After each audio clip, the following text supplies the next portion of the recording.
There's a rumor circulating in the audio community that you need racks of equipment or the latest shiny object in order to sound professional. That's not true.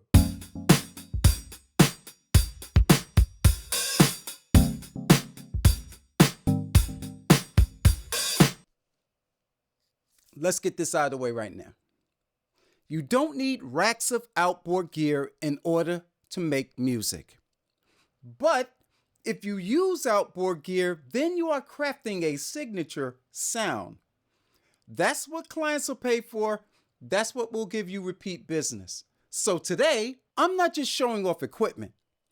I'm sharing with you my personal usage scenarios. I'm telling you where you might want to get started in terms of your outboard gear journey. And if you stay all the way to the end, I'm going to suggest 4 practical purchases you could make today that is guaranteed to level up your sonic footprint. So let's get into it. Starting out at the top of the rig, we have the Clark Technic 76 KTs or KT76s. There are 1176 clones, which are great value. I think everyone should have at least one in their arsenal. Below those are the DBX 166 compressors. I've had those for quite some time. Again, use them a lot on drums. And one of the first compressors I was introduced to from DBX was the 163X compressor. I've had these for over 30 years and they are truly workhorses. Below that is an Alesis 3630 compressor, a dual channel compressor limiter with a gate. Below that, the Delta Labs Effectron ADM 1020, which is an analog digital delay. These are very rare and hard to find these days. Below that are 3 different flavors of Lexicon Reverb. I'll be using these mainly on vocals. Below that are again 2 workhorses, DBX 463X noise gates. I use these a lot to tighten up the drums. Moving over to the next rack, we're starting out with the JDK Audio, which is an API spin-off company. It's a dual channel EQ, 4 bands, the EQR24. This is going to be my mastering EQ. Very clean. And below that is the Manley Verimue. I was so happy to get my hands on one of these because it'll balance out the EQ very well. The Manley EQ is very heavy in terms of its tone, and the JDK Audio is very clean, so they should balance each other out quite well on the mastering bus.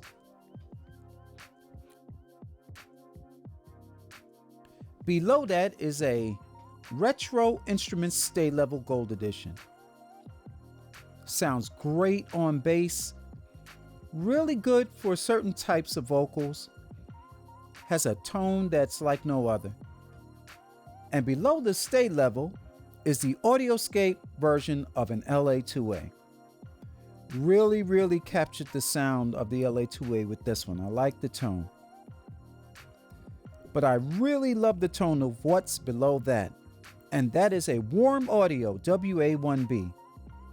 The step dials that they used in this thing really provides a great deal of flexibility, and it should sound great on just about anything from vocals to instruments.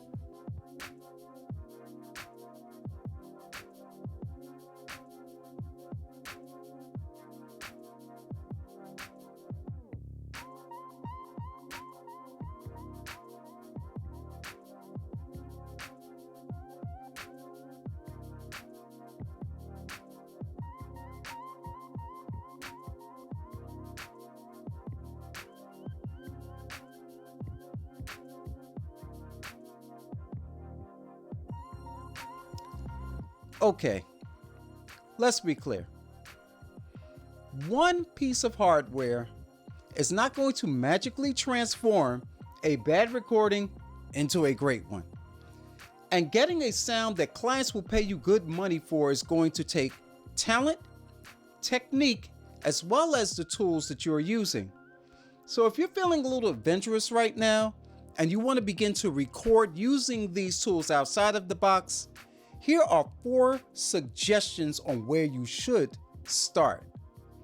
But before we get there, if you are finding this content helpful, can you please hit the like button?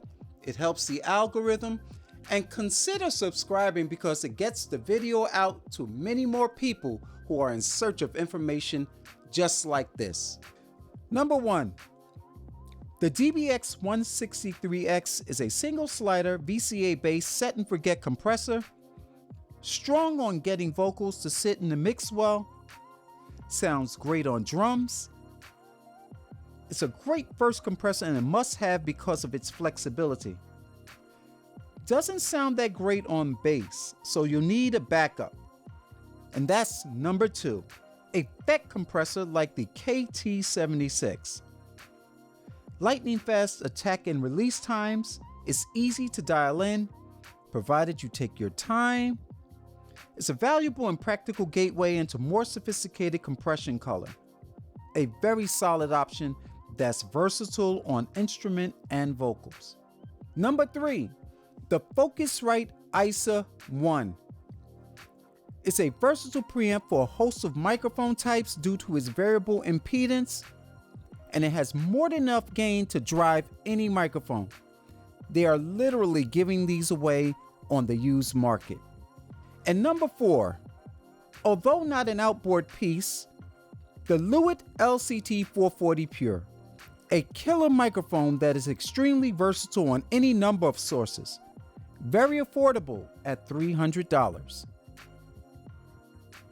So, let's circle back to the big question. Do you really need outboard gear for pro recordings? The answer is definitely no. But can the right outboard gear make your recording sound better and the process more fun? Maybe. The secret is to trust your ears, hone your craft, and stop chasing myths. You don't need racks of expensive equipment. All you need is a little patience. Until the next one, peace.